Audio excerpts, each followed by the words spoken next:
This video is not a substitute for the original book. We recommend reading or listening to the full version whenever possible.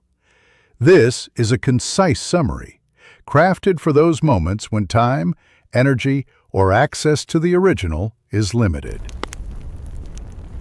Harper Lee. To Kill a Mockingbird. Childhood in Maycomb. Maycomb, Alabama, a tired old town even in the 1930s. The streets turned to red mud when it rained, the courthouse sagged in the square, and the people moved slowly, as if heat and history weighed on their shoulders. That's where I grew up. I'm Jean Louise Finch, but everyone calls me Scout. I lived with my brother Jem and our father Atticus in a house on the main street. We had a cook named Calpurnia, strict but loving, sharp as a tack, and a yard big enough for 2 wild children to make their own adventures. We weren't rich, but we had everything that mattered. Atticus Finch was a quiet man, a lawyer, tall, calm, full of quiet wisdom and southern manners. He wore glasses, read every night, and never raised his voice. But when he spoke, people listened. Not because he was loud, but because he was just. Jem was 4 years older than me. He was my hero, my tormentor, and my partner in every bit of mischief. In those early years, we had no mother. She died when I was 2. So Jem and I were left to figure out the world together. Summers in Maycomb were slow and golden. And then came Dill. He was a little boy with a big imagination, visiting from Mississippi to stay with his aunt. Dill was small, pale, and full of stories. He could tell ghost tales, do impressions, and he swore he'd seen Dracula. But more than anything, he was fascinated by one thing: the Radley house. That crumbling old place down our street, shaded by giant oaks and silence. It hadn't seen sunlight in years. Its shutters were closed, its paint peeled, and no one came in or out. But we knew someone was inside. Boo Radley, the ghost of Maycomb. The rumors were endless. He stabbed his father with scissors. He poisoned squirrels. He crept around at night, peering into windows. Of course, no one had seen him, but that only made it worse. Dill dared us to make him come out. So we dared each other. We ran past the gate. We touched the front porch and screamed. We made up plays about Boo's life and acted them out in the backyard. We were terrified and thrilled. Boo Radley became our obsession, our myth, our summer adventure. But in between the stories and the dares, there was real life too. School, fights, lessons, me trying not to wear dresses, Jem trying to be grown, Atticus reminding us to always, always stand in another man's shoes before we judge him. He said things like, "You never really understand a person until you consider things from his point of view, until you climb into his skin and walk around in it." And that stuck with me, even when I didn't understand it yet. Maycomb wasn't fair. It was a place where black folks sat in the balcony, where women gossiped over fences, and where people clung to old ideas about race, class, and what a little girl ought to be. But in our small home, Atticus made sure we learned something else: respect, dignity, the power of a quiet kind of courage. Back then, we didn't know what was coming. We didn't know a trial would soon divide the town, that people we trusted would show their darkest sides, that Jem and I would grow up faster than we wanted to. All we knew was this: summer meant freedom, stories, and the sweet, terrifying mystery of Boo Radley. And in that sleepy southern town, under the dusty oak trees and creaking porches, our childhood, wild, curious, full of mischief, had just begun. The Mystery of Boo Radley. Summer bled into fall, and the Radley house stayed the same. Dark, silent, untouched by time. But something changed in us. We stopped just daring each other to run past the gate. We started watching, waiting, hoping. There was something in the air now, a quiet pull, like the hum of a hidden current. It began with a tree, an old knothole in the trunk just outside the Radley yard. One day Jem found something there, a tiny box wrapped in tinfoil. Inside, 2 pieces of chewing gum. The next week there were 2 polished Indian head pennies, then a spool of thread, carved soap figures that looked just like us, a broken pocket watch, a tarnished spelling bee medal. No one claimed them. Jem said maybe they were just lost things, but I knew better. Someone was watching, someone kind, someone who didn't speak with words, but with quiet gifts tucked into a tree. We didn't say it out loud, but we both knew who it was. Boo Radley. The same boy ghost the town whispered about. The same name folks used to scare their kids. He wasn't a monster. He was lonely. Maybe even gentle. We tried writing him a note, asking him to come out, promising we'd be friends. We tied it to a string and tried lowering it through the shutters. But Atticus caught us. He didn't raise his voice. He just said, "Stop tormenting that man." And we did. But Boo didn't stop. The gifts kept coming, until one day the knothole was filled with cement. Jem stared at it for a long time. The tree was healthy, he knew it. But Mr. Nathan Radley, Boo's older brother, said it was dying. We knew the truth. He just wanted to stop the conversation. That night, Jem cried. He didn't cry over the tree. He cried because something rare, something good, had been quietly taken away. Then came the fire. In the middle of the night, Miss Maudie's house went up in flames. The town poured into the street. Men tried to save her furniture.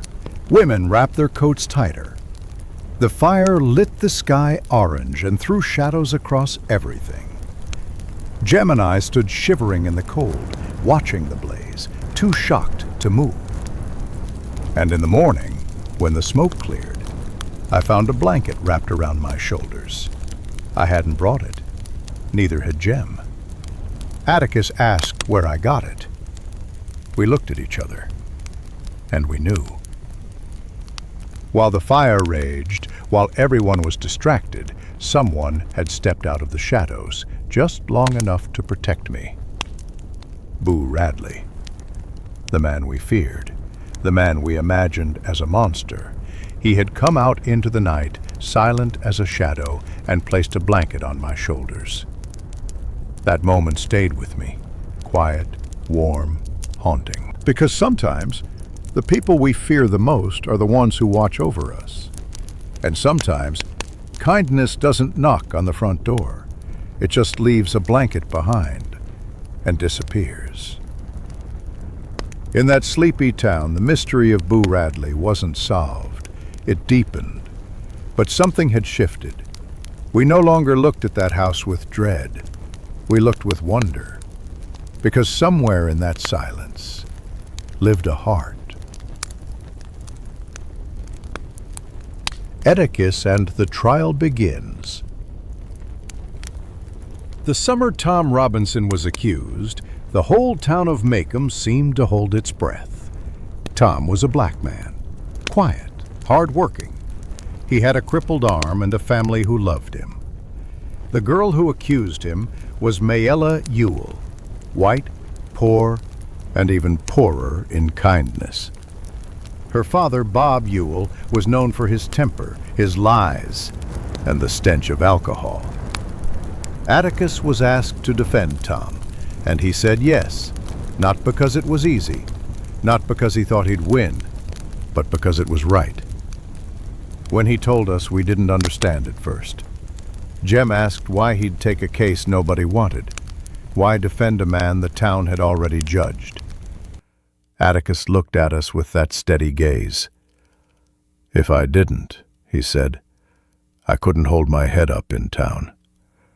I couldn't even tell you or Jem not to do something again." That was the kind of man he was. Quiet, calm, but with a spine made of truth. As the trial drew closer, the tension in Maycomb grew thick like the summer heat. People whispered. Some turned their backs on us. School kids called Atticus names. I fought them. Jem held me back.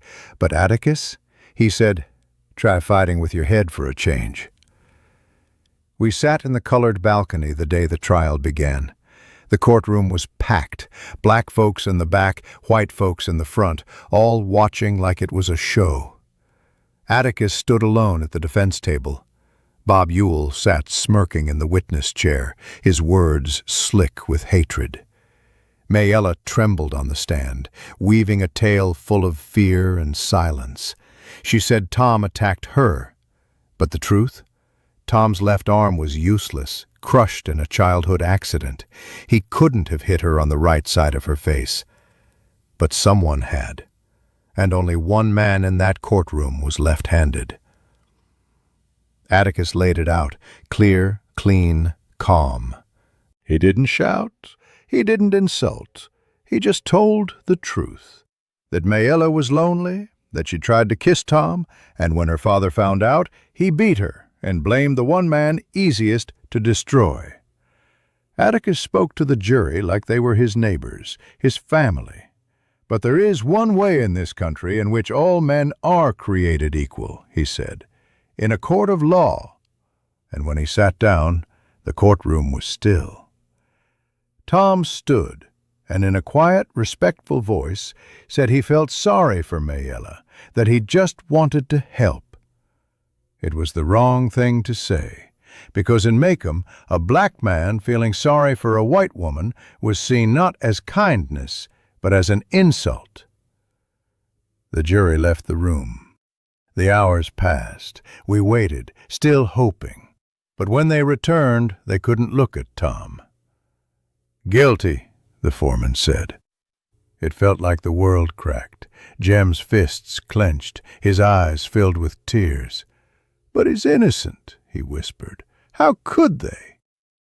Atticus didn't say a word. He just packed up his papers and walked out. Every step a silent refusal to break. We stood too. The black folks in the balcony rose to their feet as he passed.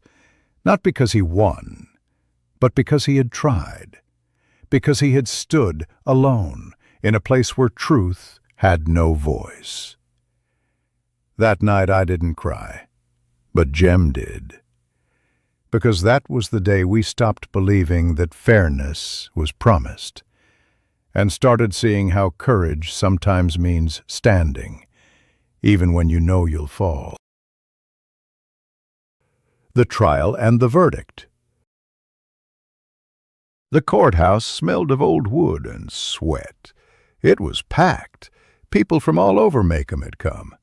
The white folks filled the main floor. The black community sat quietly up in the balcony. That's where we sat too, Jem, Dill, and me, away from Atticus's line of sight, watching everything unfold through the narrow bars. Tom Robinson sat at the defense table, shoulders straight, eyes steady. Across from him, Mayella Ewell, pale, pinched, and trembling, sat beside her father, Bob Ewell, whose smirk didn't leave his face. The trial began. The prosecutor painted a picture. A young white girl attacked by a black man, the easiest story for Maycomb to believe.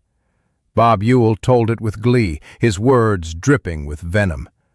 He claimed he came home and found Tom on top of Mayella, that Tom ran, and that justice had to be served. Then Mayella spoke. Her voice shook, but not from fear of Tom. She looked terrified of her father. When Atticus stood to cross-examine her, the room grew tense. He was calm, gentle, but he asked questions no one else dared. "Did you scream?" "No." "Did your father ever hurt you?" I don't remember." And then came the question that shifted everything. "Was it Tom who beat you, Mayella?" She didn't answer, just stared, and Atticus turned to the jury. Her injuries were on the right side of her face, he said, and Tom Robinson's left arm is useless, crushed in a cotton gin accident when he was a boy. He made Tom stand. The jury saw. His left hand hung limp, dead. Then Tom took the stand. His voice was soft, respectful. He said he helped Mayella with chores, that she often asked him to fix things. That day she invited him in, then tried to kiss him. He was shocked, tried to leave. That's when Bob Ewell came home, and Tom ran, scared not of guilt, but of what the world would assume. Atticus's final speech was quiet, but thunderous. But there is one way in this country where all men are created equal, he said, in a court of law. I'm not an idealist to believe firmly in the integrity of our courts and our jury system. That's no ideal to me. It is a living, working reality. But we must make it real. He turned to the jury. In the name of God, do your duty. We waited. Hours passed. Jem was sure they'd acquit Tom. They have to. Atticus proved it. Everyone saw it. But Maycomb wasn't ready for truth. The jury came back. They didn't look at Tom. One by one. Guilty. Jem's shoulders sank. I could hear his breath hitch. He whispered, "No. No." Atticus stood, collected his papers. He touched Tom's shoulder gently before walking out. As we left the balcony, the black community stood, in silence, for Atticus, a gesture of respect not just for a man, but for a principle. But the verdict had already fallen. Tom Robinson was a guilty man, not because of evidence, but because of skin. The Aftermath and Boo Radley. Tom Robinson never made it home. They said he tried to escape, ran toward the prison fence, and didn't stop. They shot him 17 times. 17. For running. For hoping. Atticus was quiet when he told us. Jem sat frozen, like someone had taken the last bit of light out of him. "It's not right," he said. "None of it's right." Atticus put a hand on his shoulder. "No, it's not, but we can still try to be." Summer turned to fall. The trial was over, but the cracks it left remained. The town went on pretending, but nothing felt the same. Bob Ewell, humiliated in court, spat in Atticus's face on the street one day, called him every name he could think of. Atticus wiped his glasses and walked away. He said, "I'd rather Bob take it out on me than on the kids." But he didn't expect what came next. It was Halloween night. The school had a pageant. Jem and I walked home through the woods, our costumes still on. I was dressed as a ham. We laughed. Then we heard something behind us. Footsteps. Slow. Heavy. At first, we thought it was a joke, a prank. But then, someone attacked. Jem screamed. I couldn't see. My costume blocked my sight. There was a struggle. Then silence. When I could finally crawl out of the costume, Jem was lying still, and beside him, someone else. A man, pale, thin, eyes like soft glass. He had carried Jem to safety. Sheriff Tate came soon after. He saw the scene, saw Bob Ewell dead with a knife in his ribs. "He fell on his own knife," the sheriff said. But Atticus looked confused. He thought Jem had done it. Tate shook his head. "No, sir. It was Boo." Arthur Radley.